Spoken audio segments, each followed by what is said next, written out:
Hello everyone, welcome to my channel. I'm Wayne Jensen, the creator of the channel, and in this video I'm going to demonstrate the PowerPoint 2021 Chapter 1 Guided Project 1-2. So we'll begin by downloading the start file. So click on the start file link here, and that'll download the start file, and we can open that up. And once that's opened, we can click on the Enable Editing button. And then we're going to minimize that for just a second. So I'm going to click on the Minimize button there. And you'll notice that there are 3 steps to your project. There's the first step is to download the start file and the resources, and we'll finish downloading the resources in just a minute. And then once we're done making all the changes in our instructions here, then we'll be able to save the completed file and then upload it by clicking on this Upload My File button. And then finally, we'll click on the Grade My File button, or that'll be actually happen when we upload the file. Okay, so we also need to download the resources file. So let's click on that resources link there, and that'll download this resources file, and we can click on the folder to open that up. And then if we double click on that zip file and then click on it again, we'll get these 2 resource files. So we're going to take those. I'm going to click on the first one and then hold the control button down and click on the second one, and I'm going to drag those over to the downloads folder.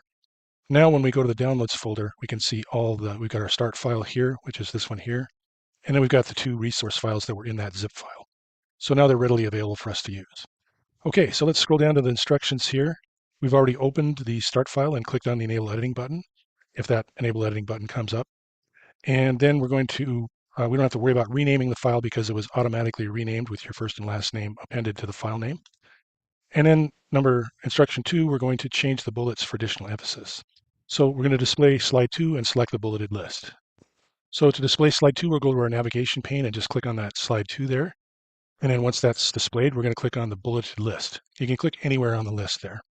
And then click the bullets drop-down arrow on the Home tab paragraph group. So here, Home tab in the paragraph group, the drop-down button for the bullets. And we're going to select the bullets and numbering to open that list. So click on the bullets and numbering. And then we're going to change the size to 80% of text. So right here, change the size to 80%. Or you can just type the 80 in there.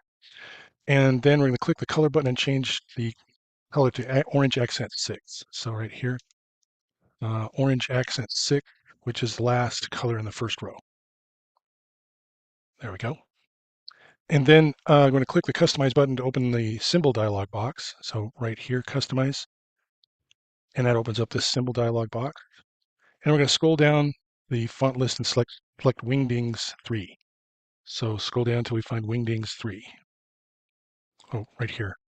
Scroll down until we find Wingdings 3. It's going to be way down at the end. Okay, there it is, right there, Wingdings 3. And then select the black right pointing pointer, character code 117. So if we type 117 for the character code here, it'll click on that right pointing arrow or right pointing pointer, and then click OK. And then click OK to close the bullets and numbering dialog box. And you can see it was changed to OK. So here's the problem. I only had that first line selected. So we need to click on this bulleted list placeholder, and then go back up here and do the same thing, unfortunately. Click on bullets and numbering. This is just a good way to review it, I guess. So change this to 80%. Okay. Just change this to 80%. You may have to select one of these bullets, then change the color to the orange accent 6. And then we're going to click on the Customize, and we're going to go up here and select the Wingdings. So just use your scroll button there to go down to the Wingdings, or in that same vicinity, then just scroll all the way down till you get to Wingdings. Oops, I went past it. Wingdings 3. And then we're going to do the character code 117. And then click OK. And then click OK again. And now all of the bullets that are in that bulleted list will have that same bullet type. Okay, now we're on to instruction 3.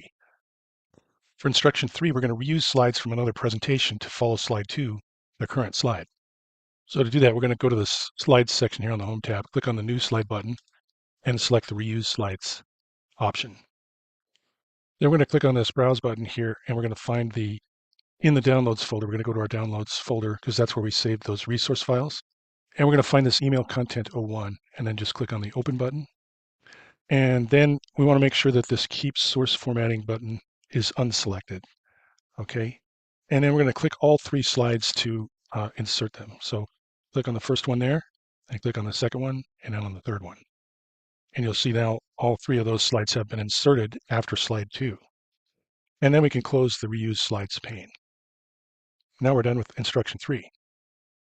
You might notice that some of the slides that we included have spelling errors in them, and those will be corrected at a later step. Now for instruction 4, we're going to use the thumbnail pane, which is this on the left-hand side here is the thumbnail pane. And we can use that to rearrange the slides in the order that they're specifying in the instructions. So the first one is going to be getting results with email. So that's the first one here. So that's already there. And then we're going to have ask these questions. That's already there. And then we want the why. So that one's not in the third place. So we're going to need to click on that and drag it up until it's in the third place. And then write a meaningful subject line. That's there. And then organize it. That's in the right place. And then it says keep it short, which is the last one. So that's it for instruction 4. We only had to move one of the slides. But if we had to, we could use the same method to move any of the slides, but we don't want to do that because then we'll get it marked off. So I just wanted to show you that that's how you use the thumbnail pane to change the order of the slides. Now for instruction 5, we're going to select slide 1. Click the spelling button on our View tab proofing group. So go up here to slide 1 and then click on the review in the proofing group. I'm going to click on the spelling button there. And then we're going to correct all the spelling errors. So this first one is capture. So go ahead and click on change. You can see that it's not spelled correctly on the slide.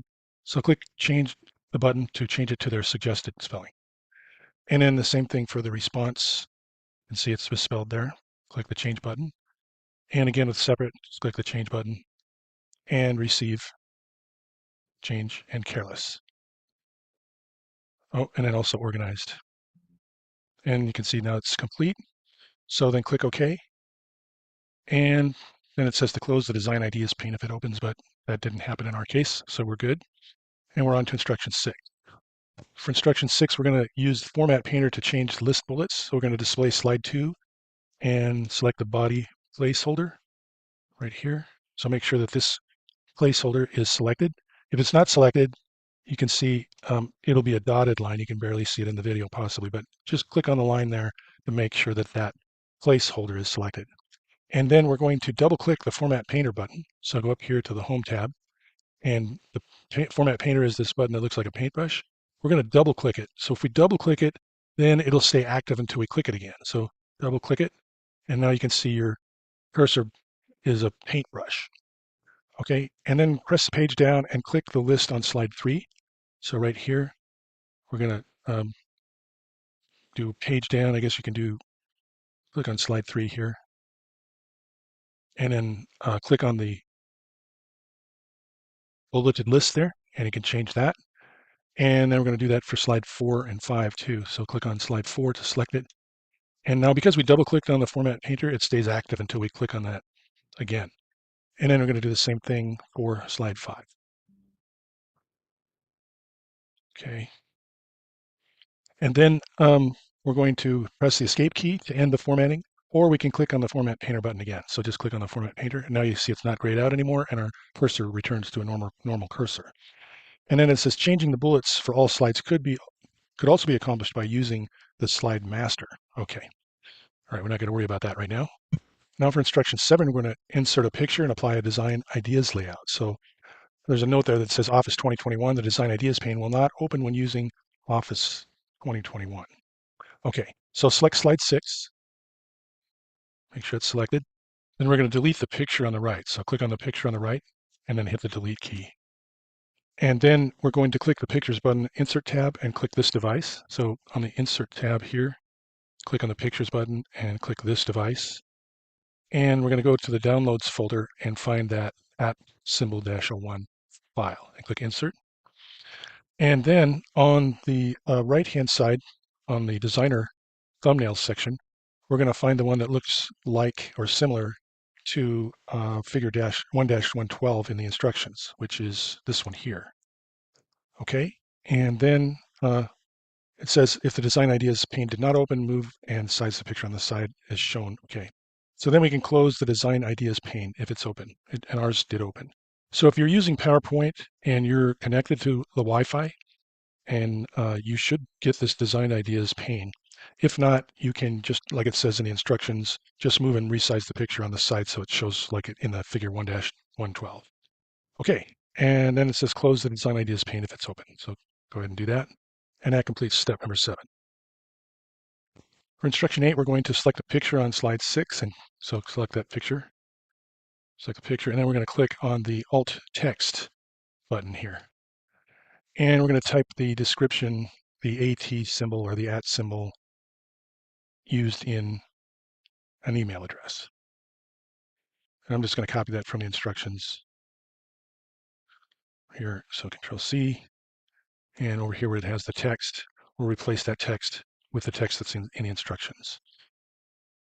All right, and then close the Alt Text pane, clicking on the X there, and then select the title text, keep it short, and make sure you select that placeholder button, and click the font color button in the Home tab font group and select Home tab font group, and we want the font color, and we're going to select light yellow background 2, third color first row. Light yellow background 2, like that. Okay, and that completes step number 8. For step 9, we're going to apply a transition and effect option to all the slides. So click the Transitions tab right here, and click the Switch Transition from the gallery. So we might need to click on the More button there for the transitions. And it's in the Exciting group, so Switch is right here. Okay, and then we're going to click the Effect options and select Left. Okay, and then click on the Apply to All in the Timing group, and that'll apply it to all the slides. Okay, and then on instruction 10, we're going to preview the presentation both in slide sorter and slide show views. So click the slide sorter button on the status bar, which is right here. And we're going to click the zoom out button if necessary to see all the thumbnails. We don't need to do that because we can see all the thumbnails. And then click the Control A or select all the slides. So do Control A, and that selects all of the slides. And then click the preview button in the transitions tab. So click transitions and click the preview button here. And you can see it shows all how those transitions will occur on all the slides. Okay, and then select the first slide by clicking on it, and then we're going to click on the slideshow button in the status bar here, which is this button right here. And then that'll show all of the slides if you click through each one, and it'll show the transitions in the slideshow view. And then once you're done, it'll come back to the slide sorter view. Okay, and then we're going to double click slide 1 to open it in normal view. And we're done with step number 10. For instruction 11, we're going to change presentation properties. So we're going to click on the File tab, or yes, File button here. And then from the File, we're going to click on the Info button there. And then we're going to click the Properties button and select the Advanced Properties. And we're going to type the following information in the respective fields. So the first one is getting results with email, which is already there. Then in the next, so we can tab down to the subject line, it's going to be writing. Just type writing in there. And then tab down again and your name. So I'm just going to put my name. You will put your name in there. And honestly, I don't know that it matters what name you put in there, but you have to put a name in there. Okay, and then on the comments, we're going to put this presentation is for a new hire seminar. So I'm just going to copy the instructions or from instructions there. Okay, and I'll backspace to get rid of that additional. Okay, and then click OK to close the properties box. And we're on to instruction 12. For instruction 12, we're going to print slides as a handout. So we're going to click on the print button on the left-hand side here. Click on that print button, and then select the appropriate printer. I don't know that it matters. We're not really going to print it out anyway. And then we're going to change the following settings by clicking the button list arrow for each option. So which slides to print? We're going to go print all slides. So that's already selected. And we're going to, what to print? We're going to put handouts. Okay, so what to print is right here. We're going to go handouts, and we want 6 slides horizontal. 6 slides horizontal, so select that. And we want the print order to be collated, okay, and then orientation to be portrait. So here, print is collated right here. And we want the orientation to be portrait. And we want the color range to be grayscale, which it already is. So grayscale. And then it says click the print button at the top backstage view. Important, print your file only if requested to do by your instructor. We're not going to do that. Okay, and it says skip this step if you're not connected to a printer. So if you don't print it, you're not going to get marked down or anything. Okay, so then we can go back, click on the back button. We're back to our presentation, and we can save and close our presentation, and we're ready to upload our file. So just click on the save button up here, and then close your file, and then we'll upload it. Okay, we saved and closed our file. We're ready to upload it. So we're going to click on the upload my file button, and we need to go to the downloads folder because that's where we download or saved it to, unless you saved it somewhere else. Most likely it'll be here. And it'll be this your name and email results 01. Click open, and then click yes, submit the file, which is step number 3. And hopefully we will get the result we're looking for, which is 100%. And we did. Excellent. That's what we strive for. Okay, guys, thanks for watching. Hopefully that helped you out. If it did, please click the like button and leave a comment and let me know if it was helpful to you. I really appreciate that. Thanks, guys, and have a great rest of your day.